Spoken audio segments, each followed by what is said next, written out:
Kerala school കായികമേളയിൽ വേഗതാരങ്ങളാകാൻ കഴിഞ്ഞതിൽ സന്തോഷമെന്ന് Aditya അജിയും J Nived കൃഷ്ണയും. Record ഭേദിക്കാനാവാത്തതിൽ ചെറിയ സങ്കടമുണ്ടെന്നും താരങ്ങൾ പറഞ്ഞു. അനിൽ വാസുദേവ് തയ്യാറാക്കിയ റിപ്പോർട്ടിലേക്ക്. കേരള സ്കൂൾ കായികമേളകളെ വേഗമേറിയ താരങ്ങൾ അവരാണ് നമുക്കൊപ്പം ഉള്ളത്. ആദിത്യ അജി, ജെ നിവേദ് കൃഷ്ണ. ആദ്യം ആദിത്യയിൽ നിന്നാണ് തുടങ്ങേണ്ടത്. ആദിത്യ, കുറച്ച് സ്പെഷ്യലാണ്.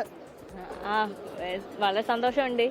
പിന്നെ പ്രതീക്ഷ ടൈം കിട്ടിയില്ല, അതിൽ ചെറിയ വിഷമമുണ്ട്. എന്നാലും ഞാൻ എൻ്റെ ഇലക്ട്രോണിക് വെച്ച് നോക്കുമ്പോൾ ഞാൻ പറഞ്ഞ പോലെ തന്നെ എൻ്റെ ബെസ്റ്റ് ടൈമാണ്. പക്ഷെ എനിക്ക് ഇതിൽ നന്നായി ചെയ്യാൻ പറ്റും എന്നൊരു കോൺഫിഡൻസ് ഉണ്ടായി. ഞാൻ ലാസ്റ്റ് കുറച്ച് സെലിബ്രേഷൻ ഇട്ട് അങ്ങനെ ഞാൻ റെക്കോർഡ് പ്രതീക്ഷിച്ചിരുന്നു. അത് ജസ്റ്റിന് എൻ്റെ പോയ റെക്കോർഡ്, അതിലൊരു ചെറിയ നിരാശ ഉണ്ട്, അല്ലാതെ കുഴപ്പങ്ങളൊന്നുമില്ല. ഒപ്പം തന്നെ നിവേദനാണെങ്കിൽ കഴിഞ്ഞ തവണ ജൂനിയർ തലത്തിലായിരുന്നു, ഇത്തവണ സീനിയറിൽ വന്നപ്പോൾ ആ നേട്ടം ആവർത്തിക്കാൻ സാധിക്കുന്നുള്ള സന്തോഷം.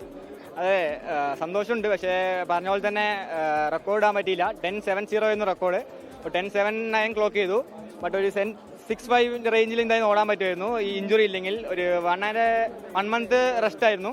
അതിനുശേഷം എത്ര ദിവസം കൊണ്ടാണ് പ്രിപ്പറേഷൻ? ഡിസ്റ്റിന് ശേഷം 1 വീക്ക് വർക്കൗട്ട് കിട്ടി. അതിലാണ് ഇപ്പോൾ 5 ഡേയ്സ് ഇട്ടുണ്ടാവും മാക്സിമം. അതിലാണ് ഇപ്പോൾ വന്നിരിക്കുന്നത്.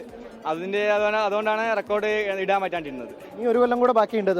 അടുത്ത മീറ്റും കൂടെ +2 ലാസ്റ്റ് ഇയർ ആണ്. അപ്പോൾ എന്തായാലും അവസാന മീറ്റ് ഇതാക്കുന്നത് അതുല്യയുടെയും എൻ്റെ ലാസ്റ്റ് മീറ്റ് തന്നെയാണ്. അപ്പോൾ ഞാൻ പ്രതീക്ഷ പോലെ തന്നെ ഒരു ഇൻഡിവിജ്വൽ ആവണം എന്ന പ്രതീക്ഷയാണ് ഞാൻ വന്നിരിക്കുന്നത്. അത് പറ്റുമെന്ന് പ്രതീക്ഷിക്കുന്നു. ഞാൻ ആദ്യം ചോദ്യത്തിലേക്ക് ഒന്നുകൂടി വരികയാണ്. എന്തായാലും കഴിഞ്ഞ തവണ കുറച്ച് പ്രതിഷേധങ്ങൾ അത് ഇത് എന്നൊക്കെ പറയുമ്പോൾ വലിയ രീതിയിൽ തളർന്നു പോയതാണ്. പക്ഷെ നാഷണൽ മീറ്റിലെ മെഡൽ വന്നതോടുകൂടിയാണ് കോൺഫിഡൻസ് വീണ്ടെടുക്കുന്നതും തിരിച്ചു വരുന്നതും. അത് ഞങ്ങൾക്ക് വളരെ വിഷമമായ ഒരു കാര്യമായിരുന്നു. കാരണം ഞങ്ങളുടെ ഓവറോൾ പ്രതീക്ഷിച്ച് ഞങ്ങൾ പോയിന്റ് പട്ടികയിൽ ഞങ്ങൾ രണ്ടാമത് നിന്നതാണ്. അപ്പോൾ അതിൽ നിന്ന് മൂന്നാമതായി ആ ഓവറോൾ ട്രോഫി ഞങ്ങൾക്ക് കിട്ടിയില്ല. അപ്പോൾ അതിൻ്റെ ഒരു പ്രതീക്ഷയിൽ ഇത്തവണ ഞങ്ങൾ പിടിക്കണം, സ്പ്രിന്റ് ഇതൊക്കെ പിടിക്കണം എന്നുള്ള ഒരു രീതിയിൽ തന്നെ വന്നതായിരുന്നു. പക്ഷെ ഞങ്ങളുടെ 100 മീറ്ററിൽ ജൂനിയർ ബോയ്സും ജൂനിയർ ഗേൾസും ഒരാൾക്ക് ഫൈനലിൽ കയറാൻ പറ്റില്ല. ചെറിയൊരു സ്റ്റാർട്ടിംഗ് ട്രബിൾ, ഒരാൾ ഫൗൾ സ്റ്റാർട്ട് അടിച്ചു പോയി. അതിൻ്റെ ഒരു ചെറിയ പ്രശ്നമുണ്ട് സ്കൂളിൽ. ബാക്കിയെല്ലാം ഇനി ഹഡിൽസും അങ്ങനെ ബാക്കിയുള്ള ഇവൻ്റൊക്കെ ഉണ്ട്. അത് പിടിക്കാൻ പറ്റുമെന്നും പ്രതീക്ഷിക്കുന്നു. എന്തായാലും ഇവരാണ് നമ്മുടെ മേളയിലെ വേഗത്താരങ്ങൾ, ആദിത്യയും ഒപ്പം തന്നെ ജെ നിവേദ് കൃഷ്ണയും. അവരുടെ അവസാന മീറ്റാണ്. അതിൽ തന്നെ വേഗതാരങ്ങളായി മടങ്ങാൻ സാധിക്കുന്നതിൽ ഇരുവർക്കും വലിയ സന്തോഷം. പക്ഷേ മീറ്റ് റെക്കോർഡ് ഇല്ലാത്തതിൻ്റെ ചെറിയ നിരാശയുണ്ട്. പക്ഷേ അതൊട്ടും നിരാശയാവേണ്ട കാര്യമല്ല. ഈ താരങ്ങൾ ഭാവിയിലേക്കും നമുക്ക് മുന്നിൽ തിളങ്ങി നിൽക്കുമെന്ന് നമുക്ക് പ്രതീക്ഷിക്കാം. തിരുവനന്തപുരത്ത് നിന്ന് മാഹിൻ ജാഫറിനൊപ്പം അനിൽ വാസുദേവ്, 24.